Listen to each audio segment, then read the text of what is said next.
వరంగల్ జిల్లాలో కురిసిన భారీ వర్షాలకు భద్రకాళి, ఒడ్డెపల్లి చెరువులు ప్రమాదకర స్థాయిని చేరుకున్నాయి. వరద నీరు ఉధృతంగా వస్తుండటంతో 2 చెరువులు మత్తడి పోస్తున్నాయి. హన్మకొండ, వరంగల్ ప్రాంతాలకు తాగునీటి అవసరాలు తీర్చే భద్రకాళి చెరువులో పలు ప్రాంతాల నుంచి వచ్చిన మురుగునీరు కలిసిపోతుంది. వరద నీరు పెరుగుతున్నందున చెరువు కట్టకు బల్దియా సిబ్బంది మరమ్మతులు చేసే పనిలో నిమగ్నమయ్యారు. తాజా పరిస్థితిని మా ప్రతినిధి రమేష్ అందిస్తారు.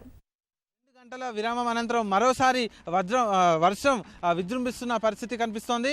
మరోవైపు వరంగల్ మహానగరంలో చుట్టుపక్కల 10కి పైగా చెరువులు ఉన్నాయి. చిన్న మధ్య తరహా చెరువులు ఉన్నాయి. ఇవన్నీ కూడా తెల్లవారుజామున కురిసిన భారీ వర్షానికి నిండుకుండలా మారాయి. అవన్నీ కూడా మత్తడి పోస్తున్నాయి. ముఖ్యంగా వరంగల్ మహానగరం మధ్యలో ఉన్న భద్రకాళి అలాగే వడ్డపల్లి చెరువులు ప్రమాదకర స్థాయికి చేరుకున్నాయి. ఇప్పుడు మనం ప్రత్యక్షంగా చూడొచ్చు.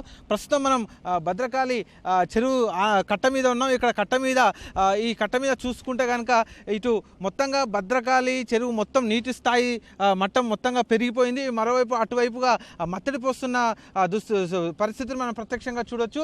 అయితే ఇక్కడ నుంచి అంటే ఎగువ ప్రాంతం నుంచి వస్తున్న వరద నీరు కట్ట మీదుగా ఇక్కడికి భద్రకాళి చెరువులకు కలుస్తుండడంతో కట్ట ప్రమాదకర స్థాయికి చేరుకుంది. అధికారులు ఇక్కడ ఈ పరిస్థితిని అంతా కూడా గమనిస్తున్నారు. ఇటు కూడా అధికారులు కూడా దగ్గరుండి మరమ్మత్తు పనులు కూడా చేస్తున్నారు. ఇప్పుడు మనతో మాట్లాడేందుకు ఎగ్జిక్యూటివ్ ఇంజనీర్ గారు ఉన్నారు. వారిని అడిగి మరిన్ని విషయాలు తెలుసుకుందాం. సార్, ఇప్పుడు భద్రకాళి కట్ట పరిస్థితి ఏ రకంగా ఉంది? భద్రకాళి బండ్ మొన్న హృదయలో మేము వేసినాము. ఇది పూర్తి కాలేదు. అయితే వాటర్ ఓవర్ఫ్లో అవుతుంది. ఓవర్ఫ్లోని ఇప్పుడు మేము కంట్రోల్ చేస్తున్నాము. డ్రైన్ అప్ మంచిగా అయ్యేదానికి మార్గం చూస్తున్నాం.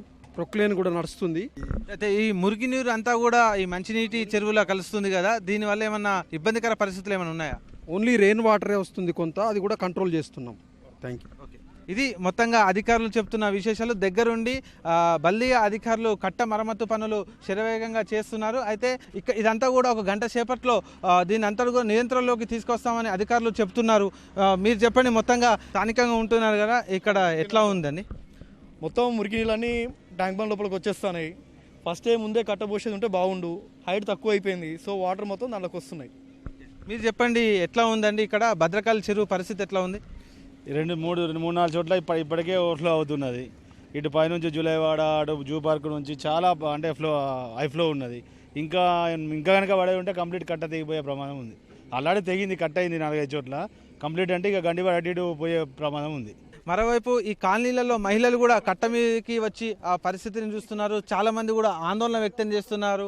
అయితే అధికారులు త్వరితగతిన స్పందించి కట్ట మరమ్మతులను శరవేగంగా పూర్తి చేయాలని వేడుకుంటున్నారు. ఎందుకంటే ఇటు వరంగల్కు, హన్మకొండకు మధ్యలో ఉన్నటువంటి భద్రకాళి చెరువు కనుక ప్రమాదకర స్థాయిని దాటితే మాత్రం పెద్ద ముప్పై పొంచి ఉన్న నేపథ్యంలో స్థానిక ప్రజలందరూ కూడా ఆందోళన వ్యక్తం చేస్తున్నారు. కెమెరామెన్ ఇస్మాయిల్తో రమేష్, ఈటీవీ న్యూస్, వరంగల్.